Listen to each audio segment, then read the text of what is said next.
आज हम हमारे पेड़ पौधों के बारे में पढ़ेंगे। सजीव जगत में पौधों का महत्वपूर्ण स्थान है। वे पृथ्वी पर प्राथमिक उत्पाद के प्रथम स्रोत हैं, जिस पर जीवधारी प्रत्यक्ष या अप्रत्यक्ष रूप से निर्भर होते हैं। पौधे ही अन्य प्राणियों के लिए अति आवश्यक ऑक्सीजन उपलब्ध कराते हैं। पौधे ही एक ऐसे हैं जो प्राणियों के लिए ऑक्सीजन प्राप्त कराते हैं। पौधे पर्यावरण एवं परिस्थिति तंत्र के लिए अति आवश्यक है। पौधे होते हैं पर्यावरण एवं परिस्थिति तंत्र के लिए अति आवश्यक होते हैं, क्योंकि ये परिस्थिति तंत्र के लिए ऊर्जा उपलब्ध कराते हैं। इसके अलावा मनुष्य तथा जीव जंतु भी अपने खाद्य पदार्थों का अधिकांश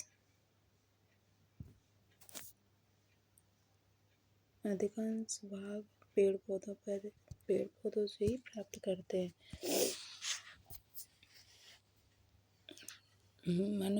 मनुष्य अपने पदार्थों का अधिकांश भाग पेड़ पौधों से ही प्राप्त करते हैं। पेड़ पौधे नहीं होंगे तो भोजन कहाँ से आएगा। बालकों का अपनी बाल्यावस्था में पेड़ पौधों आदि से परिचय होता है, इसलिए परिवार के सदस्यों को चाहिए कि वह बालक को पेड़ पौधों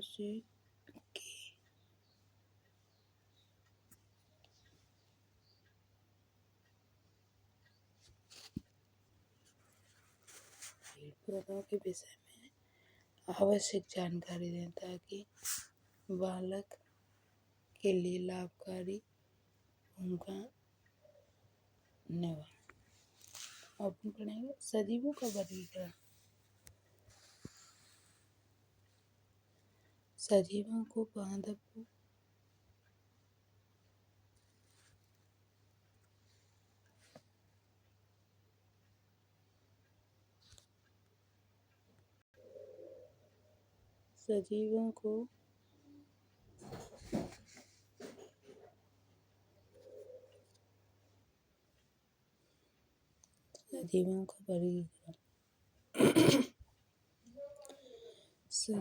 पादप जगत और जंतु जगत तथा सूक्ष्म जीवों में विभक्त किया जाता है। सजीव प्राणी कोशिकाओं तथा एक कोषीय भी हो सकते हैं। वर्ष 1969 में रॉबर्ट हार्नोल्ड व्हिटेकर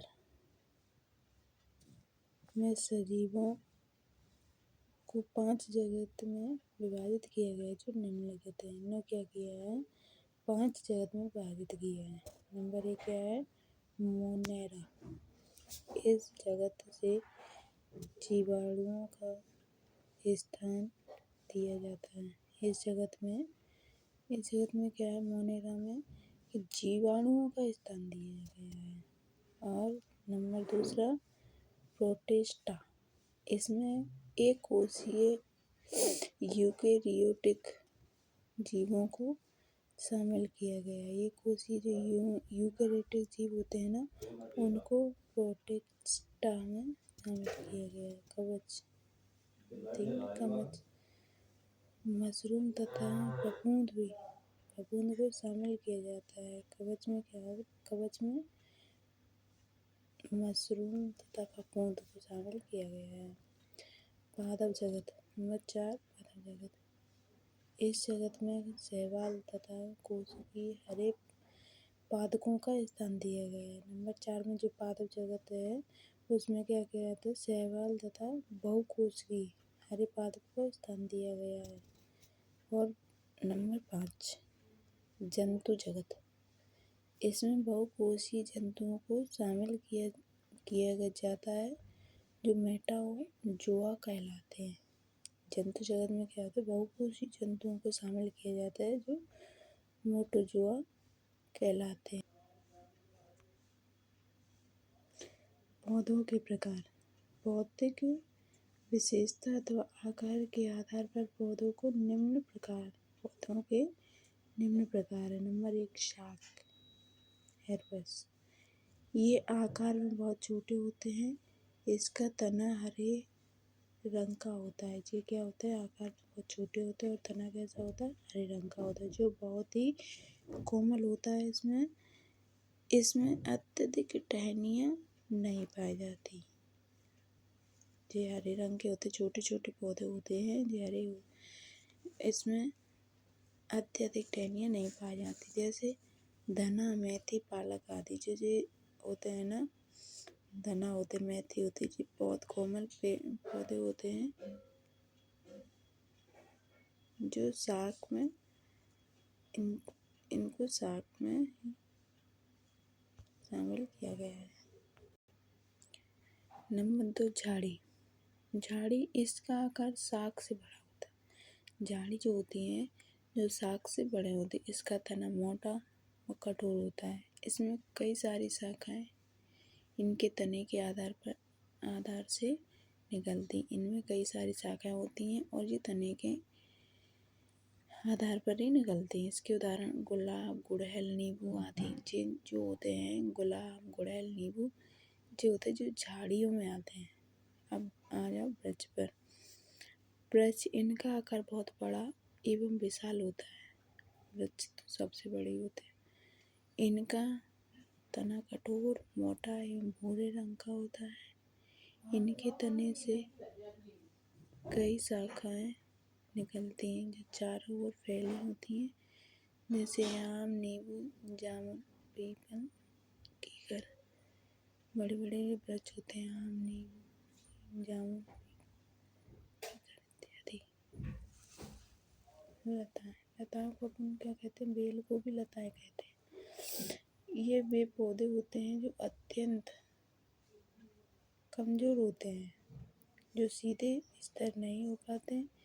इनको स्थिर रहने के लिए सहायता की ज़रूरत होती है। जो बेल होती है ना, जो कभी भी अपने आप नहीं चढ़ पाती, इनको आवश्यकता पड़ती किसी के सहारे की, तब जो ऊपर पहुँच पाती हैं।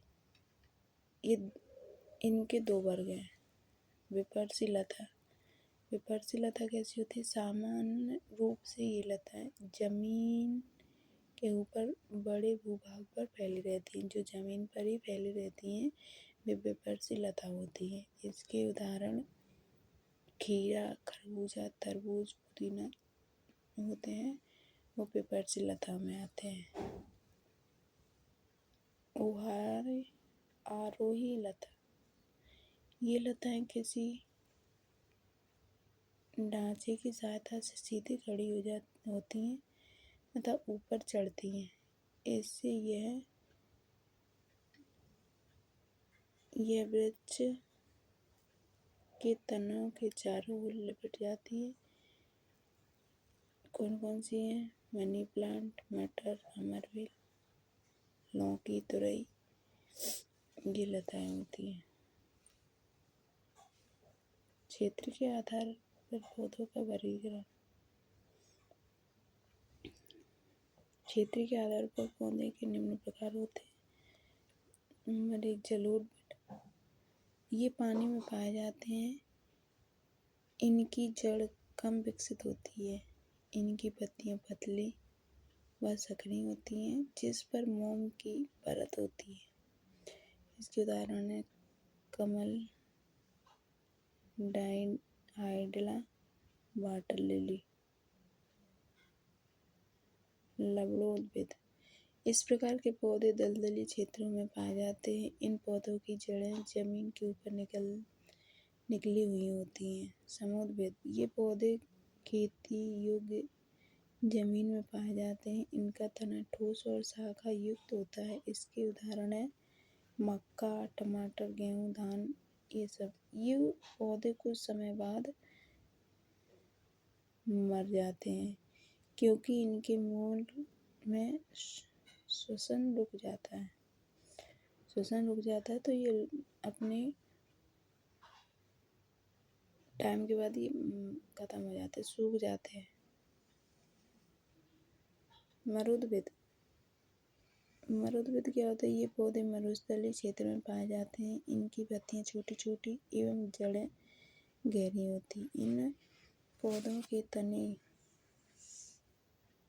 शाखान्वित तथा छोटे होते हैं, जिस पर एपिक्यूटिकुलर पैक्स प्राकृतिक रूप से विद्यमान होते हैं। ये कौन कौन से होते हैं? जैसे नागफनी, एकासिया,